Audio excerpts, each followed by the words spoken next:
I saw the email 30 minutes after I got home. Subject: final decision. Immediate termination. No greeting, no reason, just a one-line bullet. You are terminated effective immediately due to gross negligence on Project Refractus. I stared at it, not because I was shocked, but because I wasn't. He was always too calm for a man who made mistakes the size of empires. And I was always the one holding the pieces together after his brilliance imploded. This time, he didn't even bother to hide it. The phone buzzed. It was her. She didn't say hello, just breathed. Slow, rehearsed.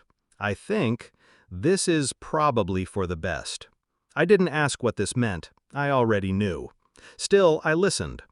You've always been a little too safe, predictable. He sees things in me you never did. And just like that, the room shrank. I'm marrying him. She didn't say his name. She didn't need to. I just nodded at the silence. She couldn't see me, but it felt right. Somewhere deep inside, something fell, and kept falling. The next day, I watched him on the news, standing in the same boardroom I'd built from sweat and silence, smiling, confident, saying my words, using my data.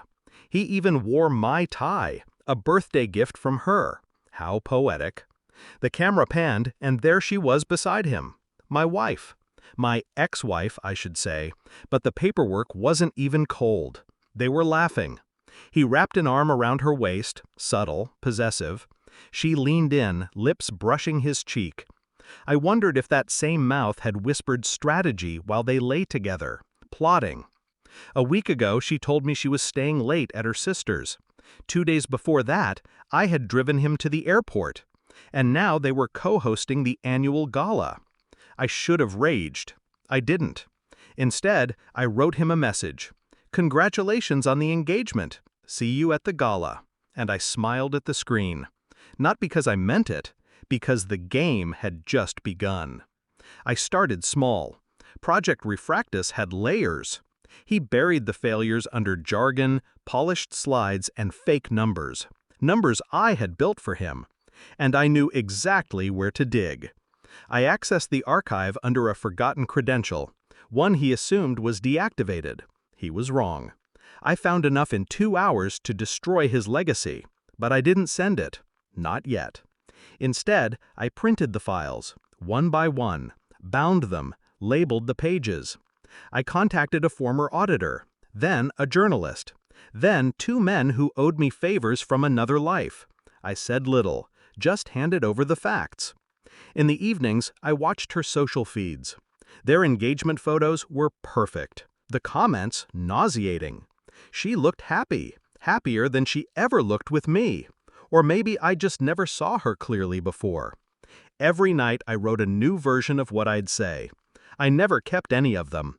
I wouldn't need words when the time came. The day of the gala arrived. He stood on stage like a messiah. Spotlights kissed his forehead like a crown. The board clapped before he even opened his mouth. Behind him, the massive LED screen displayed the company logo. My logo. He tapped the remote. The slide changed. But not to his chart. Instead, a black screen. Then, static. Then, footage. Internal security logs. Audio from a hidden mic he thought was dead. His voice.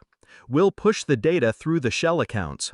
By the time the board notices, I'll be untouchable. Then her voice. And if they trace it, they'll trace it to him. He's still logged in under admin. That's the beauty of it. There was no sound in the room. Only the quiet gasp of money realizing it had been lied to. He turned to the screen, frozen. I stood at the back of the room, glass in hand, watching. He met my eyes. For the first time, he looked small. Then the agent stepped in. Handcuffs clicked like punctuation. I didn't speak, didn't blink, just sipped my wine. She found me outside, cornered me under a marble arch as the police car pulled away. Her heels clicked like accusations. You did this.